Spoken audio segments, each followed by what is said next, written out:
Parveen खातोला Rajguru Navodaya classes में आप सभी का स्वागत करती हूँ। पिछले वीडियो में हमने हमारा जो टॉपिक था वो स्टार्ट किया था एकीक नियम यानी यूनिटरी मेथड। उसमें हमने फर्स्ट जो टाइप थे उसके क्वेश्चनों को वहां पर हल किया था। आज हम इस वीडियो में सेकंड टाइप के जो क्वेश्चन है जिनमें जो हम क्वेश्चन पढ़ेंगे वहां पर हम इकाइयों से संबंधित पढ़ेंगे, यानी वहां पर हमें सवाल में इकाइयां दी होगी उनको देखना पड़ेगा और उन इकाइयों को हम समान करके उन एकीक नियम के सवालों को हल करेंगे। प्रश्न है हमारा, 1 दर्जन कॉपियों का मूल्य 42 रुपये है तो 5 कॉपियों का मूल्य निकाले।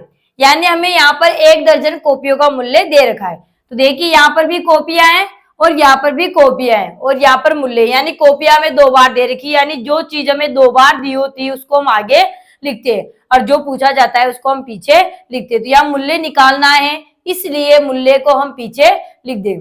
लेकिन देखिए यहाँ तो कॉपियां हैं और यहाँ पर दर्जन है, यानी यहाँ पर संख्या दे रखी है 5 कॉपियां और यहाँ पर दे रखी है 1 दर्जन। कितनी दर्जन? 1 दर्जन। तो दोनों इकाइयां अलग अलग हो गई, यहाँ तो संख्या है और यहाँ पर दर्जन में दे रखा है 1 दर्जन।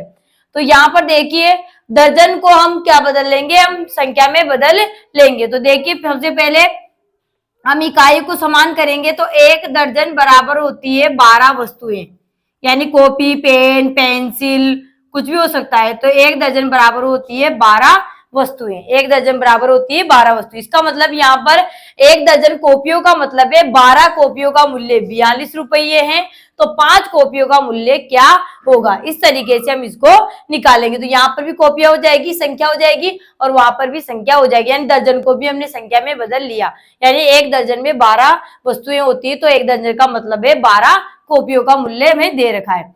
तो हम इसको हल करेंगे तो एकीक नियम लगाएंगे। तो चूंकि 12 कॉपियों का मूल्य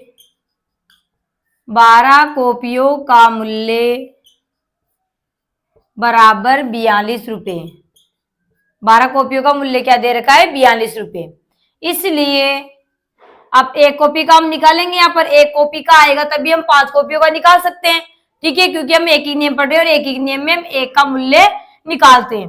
तो इसलिए 1 कॉपी का मूल्य होगा बराबर, तो 1 कॉपी का कम होगा और कम के लिए क्या करते हैं? भाग, यानी एक वस्तु का मूल्य निकालने के लिए हम कुल मूल्य में संख्याओं का भाग लगा देते हैं, वस्तुओं की संख्या का भाग लगाते थे। तो 42 बटा में 12 कॉपियों का मूल्य, तो 12 नीचे आ गए तो क्या हो गया? 42 बटा में 12 रुपए। ये 1 कॉपी का मूल्य हमारे पास आ गया है। अब 1 कॉपी का आ गया तो 1 कॉपी से हम 5 कितनी भी पूछे, 10, 20, 50 कितनी पूछे निकाल सकते हो। तो यहाँ 5 का पूछा है इसलिए लिख देंगे। इसलिए 5 कॉपियों का मूल्य होगा 5 कॉपियों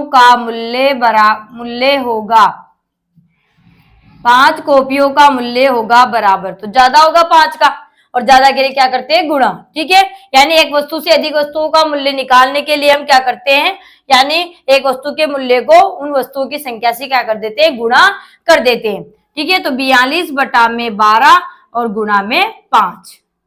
अब क्या करेंगे? इनको हम काट लेंगे, कटरी तो काट लेंगे, नहीं तो हम गुणा करके इसको हल कर लेंगे, ठीक है। तो यहाँ पर देखिए इकाई का अंक 2 है तो 2 की 5 से कट रही, 2 छकी 12, 2 से 2 दूनी 4, 2 एकम 2, 21 बार कट गए। अब 21 में 2 और 1 3 होते हैं, 3 का भाग जाएगा, 6 में भी 3 का जाते हैं, 3 से फिर कट रही, 3 दूनी 6, 3 7 21। अब 2 7 से नहीं कटता, 5 से भी नहीं कट रहा, 2 तो यानी नहीं कट रहा है तो 7 को 5 से गुणा कर देंगे, 7 पंजे 35 बटा में 2, ठीक है। अब चाहो तो आप इसको मिश्र भी बना सकते हो और हमें रुपए निकाल दो, रुपए तो मिश्र भी नहीं, हमको क्या निकालना पड़ेगा? दशमलव में, ठीक है। तो 2 का भाग हम 35 में लगा देंगे, तो 2 का भाग 35 में लगाए, 2 का भाग पहले 3 में देंगे, 2 एकम 2, कितने बच गए? 1 हो गए 15। 15 में 2 का भाग कितने बार गया? 7 बार, 2 7 14, कितने बच गए? 1 में भाग में जरा आगे बढ़ाएंगे तो यहाँ पर लगा देंगे दशमलव, दशमलव लगते हैं यहाँ पर 0। 2 का भाग 10 में कितनी बार गया? 5 बार, ठीक है। और हमें पता है कि 1 रुपए में 100 पैसे होते हैं, यानी पैसे 2 अंकों तक हमारे चलते हैं, तो 1 0 हम यहाँ पर लगा देंगे, ठीक है। तो ये क्या हो गया? 17.50 पैसे। इसका मतलब है इसको अगर हम रुपए पैसे में लिखना चाहे तो क्या लिख सकते हैं? 17 रुपये और 50 पैसे, 17 रुपए और 50 पैसे। तो हमारे पास 5 कॉपियों का मूल्य आ गया 17 रुपए 50 पैसे, या कहे कि 17.50 रुपए आ गया, ठीक है ना। यानी 17.5 भी हम बोल सकते हैं। देखो 17 रुपए 50 पैसे, 50 पैसे का मतलब क्या हुआ, आधा रुपया हो गया, ठीक है। तो 17.5 रुपए भी हम बोल सकते हैं। अगर हमें इस तरीके से दे रखा है तो ये बता देंगे, अगर बिन में दे रखा है तो बिन में बदल लेंगे, और या फिर अलग अलग दे रखा है तो अलग अलग बता देंगे। दशमलव के पहले तो रुपए और दशमलव के बाद में पैसे। तो 17 रुपए और 50 पैसे हमारे 5 कॉपियों का मूल्य आ जाएगा। अब हमारा नेक्स्ट प्रश्न है काजू 135 रुपये प्रति किलोग्राम है, तो 50 ग्राम काजू का मूल्य क्या होगा। यानी 135 रुपए प्रति किलोग्राम। तो यहाँ पर जो प्रति लिखा है, प्रति का मतलब होता है एक, प्रति का मतलब क्या होता है एक, यानी 1 कीग्रा, कीग्रा का मतलब होता है किलोग्राम। 1 किलोग्राम काजू कितने के आते हैं, 135 रुपए के आते हैं। तो हमें पूछा है कि 50 ग्राम काजू कितने रुपये के आएंगे, या 50 ग्राम काजू का मूल्य क्या होगा। तो देखिए यहाँ पर तो है ग्राम और यहाँ पर है किलोग्राम, यानी दोनों इकाइयां अलग अलग है। तो सबसे पहला हमारा काम होता है इकाइयों को समान बनाना, ठीक है। तो यहाँ पर देखिए किलोग्राम बड़े होते हैं, ग्राम छोटे होते हैं, तो हम क्या करेंगे, किलोग्राम को भी ग्राम में बदल लेंगे, ठीक है। चाहो तो आप ग्राम को किलोग्राम में बदल लो, लेकिन हमारी सुविधा ऐसी होती है कि हम क्या करते हैं, छोटी इकाई में हम बदल लेते हैं, तो हमारे दशमलव का झंझट नहीं रहता है ना, ठीक है। तो यहाँ पर हम हमेशा छोटी इकाई में करेंगे तो अच्छे से हमें आंसर आ जाएगा, ठीक है। तो किलोग्राम को हम ग्राम में बदल लेंगे। तो यहाँ पर हम लिख देंगे कि 1 किलोग्राम बराबर 1000 ग्राम होते हैं। कितने ग्राम होते हैं, 1000 ग्राम होते हैं। इसका मतलब है यहाँ पर प्रति किग्रा का मतलब है 1000 ग्राम काजू का मूल्य यहाँ पर दे रखा है, 50 ग्राम काजू का मूल्य में निकालना है। अब हम इसको हल करते हैं। तो हम लिखेंगे कि चूंकि, अब देखिए यहाँ पे ग्राम किलोग्राम में या ग्राम में ग्राम में बदल लिया, तो दोनों हो गई। और हमें क्या निकालना है, मूल्य निकालना है। तो जो चीज पूछी गई पीछे आएगी, जो चीज दे रखी वो आगे आ जाएगी। तो यहाँ पर हम लिख देंगे चूंकि 1000 ग्राम काजू का मूल्य बराबर कितना दे रखा है, 135 रुपए, 135 रुपये। इसलिए अब हमें कितने का निकालना पड़ेगा, 1 ग्राम का। 1 ग्राम का आएगा तभी हम 50 ग्राम का निकाल सकते हैं, ठीक है। इसलिए 1 ग्राम काजू का मूल्य बराबर, तो 1 ग्राम काजू का मूल्य क्या होगा, कम होगा। और कम के लिए क्या करते हैं हम भाग, तो 135 बटा में 1000, और ये रुपए तो रुपए, देखो इधर ग्राम ग्राम चलेंगे, इधर रुपए रुपए चलेंगे, यानी इकाई समान होनी चाहिए।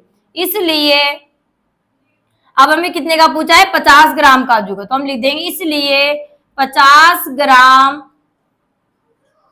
काजू का मूल्य बराबर होगा, तो 1 का हमारे पास आ गया, तो 50 ग्राम का भी निकाल सकते हैं। तो 1 ग्राम का में यहाँ पर इतना दे रखा है, तो 50 ग्राम का निकालना है, तो 50 ग्राम का ज्यादा होगा, और ज्यादा के लिए क्या करते हैं, गुणा। तो 135 बटा में 1000 गुणा में 50, ठीक है। अब काट लेंगे इनको, तो 1 जीरो से तो हमारा 1 जीरो कट गया। अब देखिए 5 से कट रही है, ये दोनों भी कट रही है, लेकिन हम इनको काटेंगे नहीं, क्योंकि नीचे जीरो वाली संख्याएं रहने देते हैं।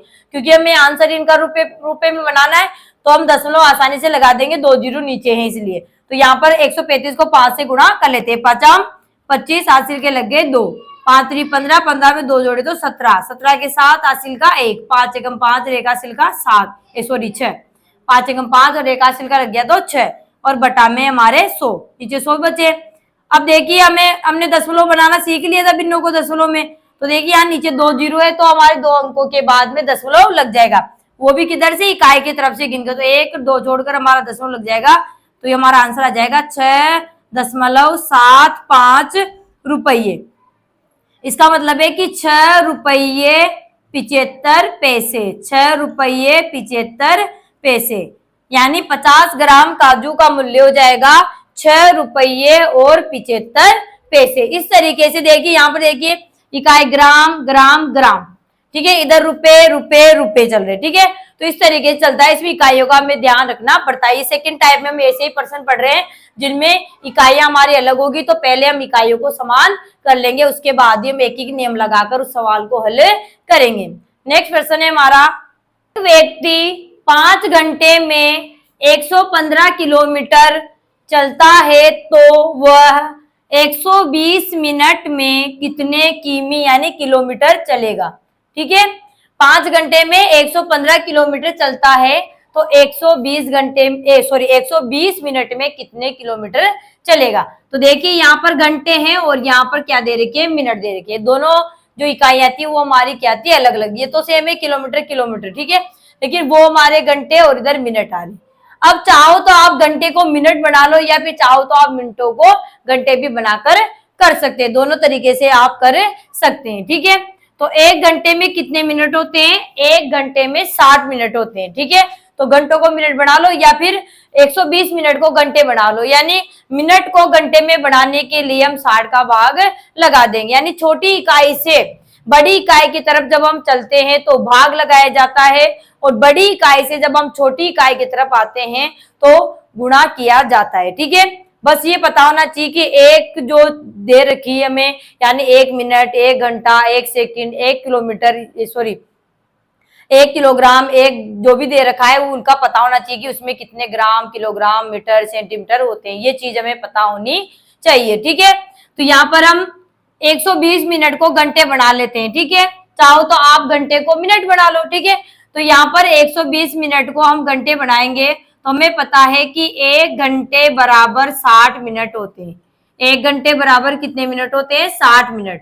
तो यहाँ पर 120 मिनट है तो 120 मिनट को घंटे बढ़ाएंगे तो यहाँ पर हम 60 का भाग लगा देंगे। तो 1 जीरो से 1 जीरो कट गया, 6 से 6 कम 6, 6 दूनी 12, यानी 2 घंटे हो गए। 120 मिनट का मतलब हो गया 2 घंटे, यानी अब ये भी घंटे में हो गया और ये भी घंटे में। अब आराम से इसको हल कर लेंगे। तो हम लिखेंगे कि चूंकि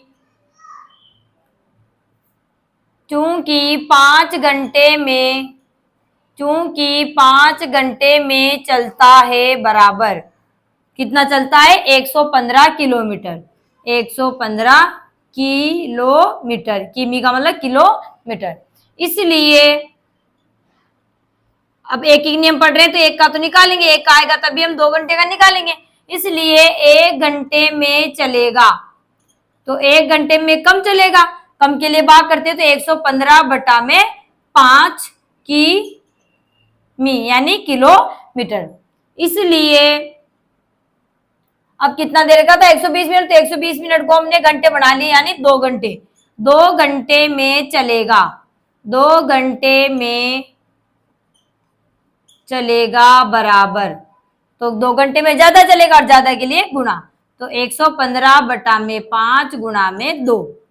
अब काट लेंगे इनको, कट रहे हैं तो 5 इकाई अंक 5, इसमें 5 है यानी 5 से कट रहे तो 5 से 5 एकम 5, 5 दूनी 10, कितने बच गए 1, तो कितने हो गए 15, 5 3 15, कितने हो गए हमारे 23, और 23 और यहाँ पर गुणा में 2 भी है तो 23 को 2 से गुणा तो 23 दूनी 46, नीचे एक है, एक का तो कोई मतलब ही नहीं है, तो क्या आ गया 46 किलोमीटर। कितना आ गया 46 किलोमीटर, यानी 2 घंटे में कितना चलेगा 46 किलोमीटर चलेगा। इस तरीके से हमें इकाई समान कर ली और उसके बाद हमने एक एक नियम लगाकर इसको हल कर लिया। नेक्स्ट प्रश्न है हमारा, यदि 4 मीटर तार की कीमत 240 रुपये है तो 35 सेमी का मतलब सेंटीमीटर तार की कीमत क्या होगी। अब देखिए यहाँ तो दे रखा है मीटर और यहाँ दे रखा है हमें सेंटीमीटर, दोनों इकाइयां हमारी अलग अलग दे रखी। ठीक है, तो सबसे पहले हम इकाइयों को समान कर लेंगे। ठीक है, तो ये सेंटीमीटर है और ये मीटर है, यानी 1 मीटर बराबर 100 सेंटीमीटर होते हैं। तो चाहो तो आप दोनों को मीटर में बदल लो या चाहो तो सेंटीमीटर में बदल लो। तो ये सेंटीमीटर है तो इसको हम सेंटीमीटर बना लेंगे, या फिर ये मीटर है और ये सेंटीमीटर तो इसको हम मीटर में बना लेंगे। तो हम यहाँ पर 4 मीटर को सेंटीमीटर बनाकर इस सवाल को हल कर लेंगे। तो हम लिखेंगे कि 1 सेंटीमीटर बराबर 1 मीटर बराबर 100 सेंटीमीटर होते हैं। 1 मीटर बराबर 100 सेंटीमीटर होते हैं, तो 4 मीटर बराबर कितने होंगे, तो 4 मीटर बराबर, तो बड़ी इकाई से जब छोटी इकाई की तरफ जाते हैं तो गुणा करते हैं, तो 4 मीटर बराबर कितने होंगे, 4 गुणा में 100, तो कितने हो जाएंगे 400 सेंटीमीटर, यानी 4 मीटर बराबर 400 सेंटीमीटर हमने इसको बना लिया। ठीक है, ये भी सेंटीमीटर वो भी सेंटीमीटर, इकाई हमारी समान हो गई। अब आराम से हम इसको हल कर लेंगे। तो हम लिखेंगे कि चूंकि 4 मीटर तार की कीमत बराबर, कीमत का मतलब दाम, मूल्य, कुछ भी लिख सकते हैं अपन, 4 मीटर तार की कीमत बराबर 240 रुपये है। इसलिए अब 4 मीटर तार की दे रखी है, तो अब यहां से हम 1 मीटर तार की निकाल लेंगे और 1 मीटर की तार की हमें कीमत आ जाएगी, तो हम 35 सेंटीमीटर तार की भी निकाल, सॉरी यहाँ पे 4 लिख दिया मैंने, 400 आना चाहिए ना, क्योंकि हमने सेंटीमीटर बदल लिया ना, तो क्या लिखेंगे, 4 मीटर की क्या लिखेंगे 400, सॉरी 400 सेंटीमीटर तार की कीमत 240 रुपये है। इसलिए 1 सेंटीमीटर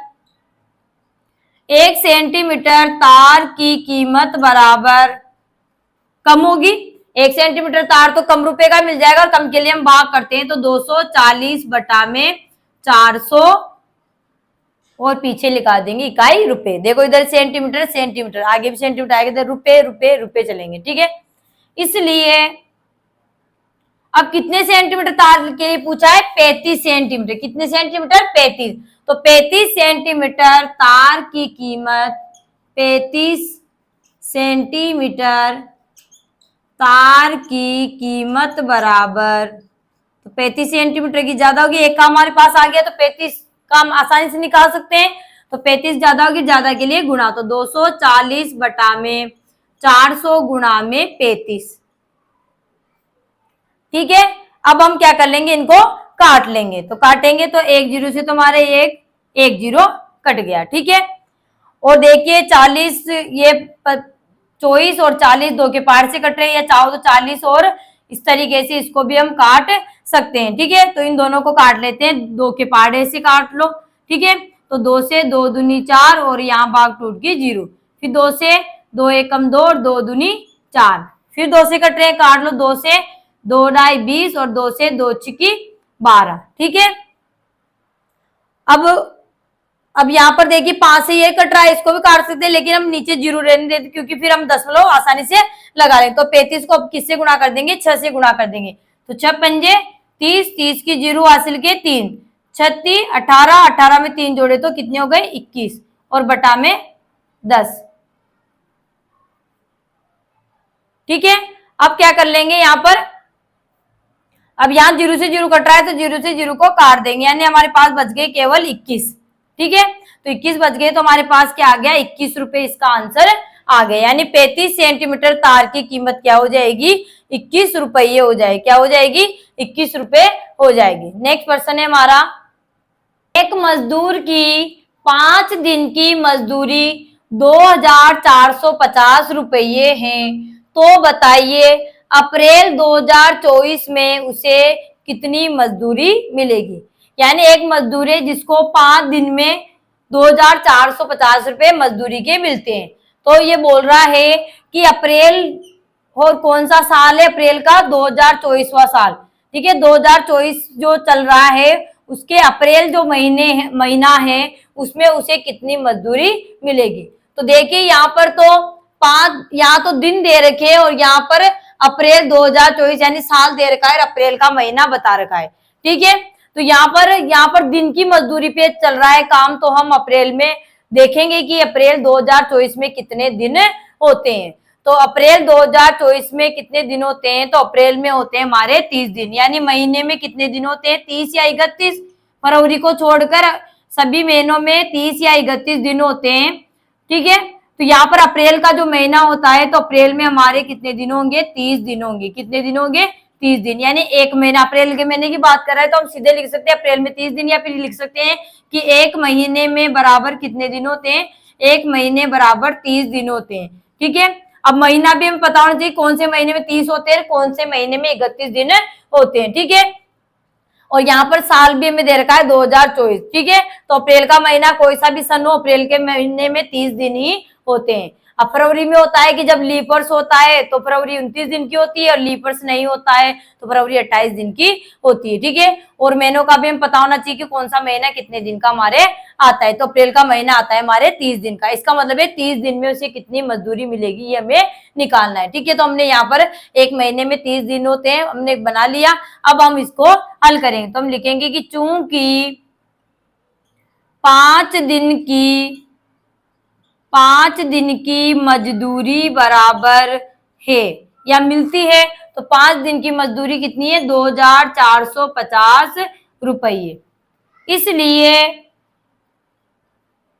एक दिन की मजदूरी होगी या एक दिन की मजदूरी उसे मिलेगी, तो एक दिन की मजदूरी क्या होगी, कम होगी एक दिन की, तो कम के लिए भाग, तो 2450 बटा में 5, और इधर लिख देंगे रुपए, दिन दिन दिन, रुपए रुपए रुपए, इस तरीके से चलेंगे। इकाई हमारी समान होनी चाहिए। इसलिए अब अप्रैल 2024, तो अप्रैल का मतलब क्या हुआ, 30 दिन हो गए। ठीक है, तो यहां लिख देंगे इसलिए 30 दिन की मजदूरी बराबर, तो 30 दिन की मजदूरी क्या होगी, ज्यादा होगी, और ज्यादा के लिए गुणा, तो 2450 बटा में 5 गुणा में 30। अब क्या कर लेंगे, काटेंगे, तो 5 की बार से ये भी कट रहा है, 5 से ये भी कट रहा है, किसी को भी काट लो, 5 एकम 5 और 5 छंग 30, नीचे एक बच गया। अब 6 को इस संख्या से हम गुणा कर ले, 6 को 0 से गुणा किया तो 0, 6 को 5 से गुणा किया तो 6 पंजे 30, और 30 की 0 हासिल के 3, 6 को 4 से गुणा किया तो 6 चौके 24, 24 में हासिल के 3 जोड़े तो 27, 27 के 7 हासिल के 2, 6 दूनी 12, 12 में 2 जोड़े तो 14। ठीक है, तो 14,700 रुपये, क्या आ गया हमारा आंसर, 14,700 रुपये, यानी 30 दिन की मजदूरी कितनी हो जाएगी, यानी अप्रैल 2024 में उसे कितने रुपए मिलेंगे, 14,700 रुपये मिलेंगे उस मजदूर को। इस प्रकार देखिए हमने सेकेंड टाइप के जो पर्सन थे वो हमने हल किए हैं इस तरीके से, जिसमें हमने इकाइयों को चेंज किया है। अब हमारा जो नेक्स्ट वीडियो होगा उसमें हम नेक्स्ट टाइप के पर्सन लेके आएंगे, उनमें हम उनका करने का तरीका अलग होगा। ठीक है, नियम वही लगेगा, एक ही नियम से करेंगे लेकिन उसमें अलग होगी, यानी उनकी भाषा अलग होगी। ठीक है, तो थर्ड टाइप की पर्सन हम अगले वीडियो में पढ़ेंगे। अगर आपको हमारा वीडियो पसंद आए, वीडियो को लाइक करें, शेयर करें और सब्सक्राइब करें। तब तक के लिए धन्यवाद। जय हिंद, जय भारत।